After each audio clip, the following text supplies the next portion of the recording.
আজকে সারাদিন কি করলাম, কোথায় কোথায় গেলাম, হাজবেন্ডের জন্মদিন উপলক্ষে কি করলাম সেটাই থাকছে এই ভিডিওতে। এই দিনটা তার জন্য যেমনটা স্পেশাল, আমার জন্য ঠিক তেমনটাই স্পেশাল। বউ হিসেবে হাজবেন্ডকে খুশি করার জন্য আমারও কিছু দায়িত্ব আছে, কিন্তু আমি অনেক অসুস্থ থাকায় আসলে তেমন কিছু করতে পারি না যেমনটা ইচ্ছা হয়েছিল। টুকটাক অল্প কিছু রান্না করব, আর সেগুলো কেনার জন্যই আমি সকাল 9টার সময় বাসা থেকে বের হয়েছি। আমাদের বাসাটা হচ্ছে পাহাড়ের উপরে, আর সেখান থেকে নেমে এসে আমি অটোতে উঠলাম। মাত্র 5 মিনিটেরও কম সময় লাগে যেতে, কিন্তু আমি আসলে সবকিছুতে তাড়াহুড়া করি। আর সকাল সকাল সে রান্না করতে হবে, তারপর বাচ্চা ঘুমাচ্ছে, সবকিছু মিলিয়ে আমার অনেক তাড়াহুড়া থাকে। আমার যা যা প্রয়োজন আমি শুধু সেগুলোই নিব। কিছু ডিম নিলাম, তারপর একটুখানি সবজি, তারপর হচ্ছে মুরগি নিয়েছি। আর আমার যতটুকু জিনিস প্রয়োজন ছিল সবকিছুই নিয়ে নিয়েছি। আমাদের বান্দরবান শহরটি কতটা বেশি সুন্দর আর কতটা পরিপাটি এটা দেখেই বুঝতে পারছেন। এখানে আপনি খুবই সেফলি চলাফেরা করতে পারবেন। বাজারে যাওয়ার আগেই আমি ভাত আর আলু সিদ্ধ বসিয়ে রেখে গিয়েছিলাম, এসে দেখি এগুলো হয়ে গিয়েছে। আজ অনেকদিন পরে সকালবেলা ভাত রান্না করেছি, কারণ আমি যেহেতু বাজারে গিয়েছিলাম, অন্য কোনো কিছু বানানোর আসলে সময় ছিল না,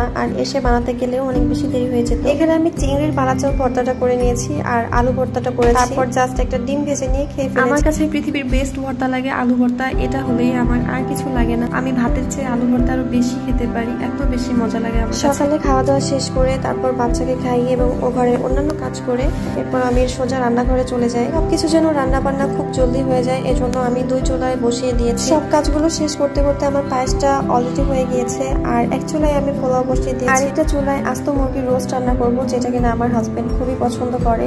আর আজকে মূলত তারই পছন্দের সবকিছুই রান্না করতেছি। অনেক কিছু ইচ্ছা ছিল, কিন্তু সবকিছু করতে পারি নাই আমার অসুস্থতার কারণে। রোস্ট, বিরিয়ানি এগুলাতে টক দইয়ের বদলে আমি সবসময় দুধের মধ্যে কিছুটা লেবু চিপিয়ে তারপর দিয়ে দিই, আর এটাতে খেতে অনেক বেশি মজা হয়। আমার পার্সোনালি এভাবেই রান্না করতে এবং খেতেই বেশি ভালো লাগে। আজকে যা যা রান্না করেছি সেগুলো দিয়ে একটা ডালা সাজিয়ে ভেবেছি তার সামনে দিব। এটা আমার হাজবেন্ডের জন্য একটা সারপ্রাইজ। আগে থেকে আমি তাকে কিছুই বুঝতে দেইনি। আমার হাজবেন্ড হচ্ছে একজন ভোজন রসিক মানুষ, আর আমার একটা মাত্র স্বামী, তার জন্য তো এতটুকু করাই যায়। এদিকে আমার ডালাটাও একদম কমপ্লিট হয়ে গিয়েছে, দেখতে অনেক বেশি লোভনীয় লাগতেছে। এরপর আমি যা যা রেডি করেছি সব খাবারগুলো তার সামনে নিয়ে গেলাম, আর সে তো অনেক বেশি খুশি হয়েছে। আমি সবসময় যাই রান্না করি না কেন, সে অনেক বেশি প্রশংসা করে। আমার সব রান্নাই নাকি তার অনেক বেশি ভালো লাগে খেতে। আর এখন তো এমন অভ্যাস হয়ে গিয়েছে, বাইরের কোনো খাবারই তার ভালো লাগে না, আমার হাতেরটাই নাকি সব থেকে বেস্ট লাগে। এটা আসলেই প্রশংসা নাকি অন্য কিছু, আই ডোন্ট নো। তবে প্রশংসা হোক বা অন্য কিছু হোক না কেন, এটা শুনতে প্রতিটা স্ত্রীর অনেক বেশি ভালো লাগে। অসুস্থ শরীর নিয়ে আমি এতটুকু করতে পেরেছি, আমি তাইতেই অনেক বেশি খুশি।